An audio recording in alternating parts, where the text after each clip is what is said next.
Bueno, y en medio de la discusión del presupuesto para 2025 ha generado controversia una declaración que entregó el comandante en jefe del Ejército, Javier Iturriaga, sobre el déficit que tienen para poder financiar el aumento de la dotación precisamente en su rama, en el Ejército.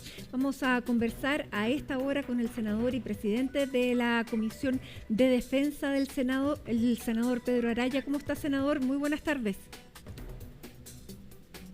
Hola Matilde, muy buenas tardes. Senador, ¿cuánto se ha podido aclarar de las declaraciones que entregó el comandante en jefe del Ejército respecto a este déficit que tiene en las Fuerzas Armadas, especialmente el Ejército, para poder tener un mando profesional? Porque él se refería a los profesionales del Ejército. La ministra de Defensa hoy día habló sobre los conscriptos. ¿Cómo se está dando esa discusión? Lo primero es decir que, si bien es cierto, son preocupantes las declaraciones del comandante jefe del Ejército, causa mucha extrañeza porque hoy día existen los canales abiertos para que las tres ramas de la Fuerza Armada puedan conversar con el poder político cuáles son las necesidades presupuestarias. Entonces, por ejemplo, a mí me causa sorpresa que no haya habido por parte del comandante en jefe del Ejército, a lo menos en la Comisión de Defensa del Senado, una conversación para decir este es el déficit, porque además se instala, a mi juicio, una situación que no es tal, porque hoy día el funcionamiento de las tres ramas de las Fuerzas Armadas está garantizado. Aquí no hay un déficit o no se están dejando realizar operaciones producto de la falta de recursos.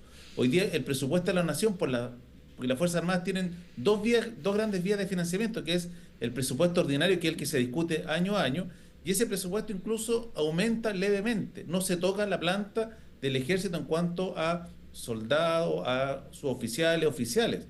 Y por otra parte, lo que es el presupuesto, que es para la compra de material bélico, reposición de material bélico o de otras necesidades que tiene el Ejército, que es a través de la ley de financiamiento de las capacidades estratégicas, tampoco se ha disminuido. De hecho, nosotros tuvimos hace 2 o 3 meses atrás en la Comisión de Defensa una sesión secreta donde se nos rindió cuenta del gasto que se está haciendo en esta materia y de la proyección para los próximos 4 años. Entonces, claro, causa sorpresa y se instala, a mi juicio, en la comunidad no solamente nacional, sino internacional, una sensación que no es tal. Que es lo más preocupante, porque lo que plantea el general Iturriaga, específicamente, él dice, el Ejército hoy está definido por una planta que para los soldados de tropa profesional hay una planta de 7.000 soldados, que es lo que autoriza la ley, dice él, pero solamente se está financiando a 1.600 y dice además, hoy tengo a 1.399. Ahí los números son como bien irrefutables. Es que lo que pasa es que lo que el general nos está diciendo, que el problema es otro. Lo que hoy día nosotros tenemos un problema que es distinto, que tiene que ver con la conscripción, que tiene que ver con la cantidad de jóvenes que hacen el servicio militar y que al interior de la institución, haciendo el servicio militar, quieren continuar como soldados de tropa profesional. Si uno mira los números de lo que ha pasado en los últimos 7, 8 años, este es un problema que se viene dando en el Ejército y en las tres ramas, porque cada vez menos jóvenes quieren hacer el servicio militar y de los que hacen el servicio militar, muchos menos se quedan como soldados de tropa profesional. Yo quiero primero aclarar que este no es un problema del gobierno del presidente Gabriel Boric. De hecho, cuando uno mira las cifras, el pic de puestos sin llenar se da en el gobierno del presidente Sebastián Piñera. Entonces, el Ejército viene hoy día con un problema que dice relación no con la falta de recursos, sino dice relación con el bajo interés de los jóvenes por seguir en una carrera militar, tanto haciendo el servicio militar y al término del servicio militar pudiendo postular a lo que es el soldado de tropa profesional. Entonces, claro, yo entiendo las palabras del general Iturriaga porque cada día le estamos exigiendo mayores labores a las Fuerzas Armadas. Hoy día las tenemos desplegadas en la macrozona sur en temas de seguridad y control de orden público, las tenemos desplegadas en la frontera norte para ayudar en control de frontera, participan ayudando a los civiles cuando hay catástrofes. Estamos discutiendo el proyecto de ley de infraestructura crítica, donde las Fuerzas Armadas van a poder custodiar infraestructura crítica. Entonces, claro, probablemente lo que se está instalando detrás de las palabras que hay con el comandante en jefe es probablemente definir qué tipo de ejército queremos para los próximos 20 o 30 años. Porque si efectivamente estamos pensando en este tipo de tareas para las Fuerzas Armadas, probablemente se necesita una definición muy distinta al ejército que tenemos el día de hoy o a lo que se definió en su minuto de lo que era el ejército del Bicentenario, porque yo comparto con él que probablemente este mayor número de tareas demanda un mayor número de personal, pero eso implica cómo se hace atractiva la carrera militar para aquellos jóvenes que, haciendo el servicio militar, después puedan continuar como soldados de tropa profesional. Ya, y eso no Pero esa pasa es una por discusión aumentar que no los tiene que ver, a mi juicio, con el incentivos. tema presupuestario. Ya, pero eso no pasa por ¿Perdón? aumentar los incentivos, incluso económicos. Exactamente, mira, yo quiero contarle a nuestros amigos televidentes que este es un tema que se viene trabajando hace bastante tiempo. De hecho, cuando el presidente Gabriel Boric asume el cargo y la ministra Maya Fernández es designada ministra de Defensa, una de las primeras decisiones que toma el presidente de la República, instruye a la ministra de Defensa a armar una comisión y un equipo de trabajo con el objeto de establecer qué incentivos o qué beneficios se le podían dar a los jóvenes con el objeto de que hicieran la conscripción del servicio militar y además, una vez que hacen la conscripción, pudieran continuar como soldados de tropa profesional. De hecho, una de las conclusiones que hay es que había que aumentar la remuneración, que era bastante exigua, que recibían los soldados que estaban haciendo el servicio militar, y este es un proyecto que hoy día está en discusión en el Congreso, y que daba sin duda la gran discusión respecto de qué hacer con los soldados de tropa profesional, porque hoy día el soldado de tropa profesional es un soldado que puede estar hasta 5 años con una remuneración que probablemente en el mercado no es muy atractiva hoy día. Entonces, se ha generado efectivamente una fuga de jóvenes que hoy día no entran al servicio militar, o aquellos que hacen el servicio después no siguen como soldados de tropa profesional. Ya, Entonces, pero ahí entonces aquí se lo que podría hay aumentar es una discusión más profunda. ahí se podría aumentar entonces la remuneración para que sí pudiera competir al menos con las actividades que pudieran realizar en paralelo, que son con las que están compitiendo. Es que exactamente, mire, yo te doy el ejemplo, yo soy senador por la región de Antofagasta y todos sabemos en la región de Antofagasta que tenemos una fuga importante de personal de las Fuerzas Armadas que se van a trabajar a las mineras, se van a trabajar a las navieras que hay en la zona. Entonces, claro, cuando un soldado tiene una remuneración que probablemente cubre sus necesidades básicas y se siente tentado por una compañía minera que le va a pagar 2, 3 veces, donde no tienen que cumplir las jornadas de trabajo que cumple hoy día un funcionario de las Fuerzas Armadas cuando, por ejemplo, sale a hacer labores de custodia frontera, claramente optan por irse al mundo privado. Entonces, hay un tema de remuneraciones que hay que abordar. Otro tema tiene que ver, por ejemplo, lo que hemos planteado, le planteamos nosotros a la ministra Fernández, que probablemente un incentivo importante para aumentar a que los jóvenes sigan y sean soldados de tropa profesional sería, por ejemplo, que en esos 5 años que ellos están sirviendo como soldados pudieran obtener una carrera técnica que sea reconocida por el Estado y que a ellos les sirva una vez que terminan este periodo de 5 años. De forma tal de que también hay un incentivo a través de un estudio que puedan salir con un título técnico para poder insertarse posteriormente en el mercado laboral. Entonces, yo vuelvo a insistir en esto y quiero decir que a mi juicio esto no es un tema presupuestario, porque yo me atrevería a decir que si el ministro de Hacienda, Mario Marcel, le dijera al comandante jefe, ¿sabe qué? Le autorizo todo lo que usted pide.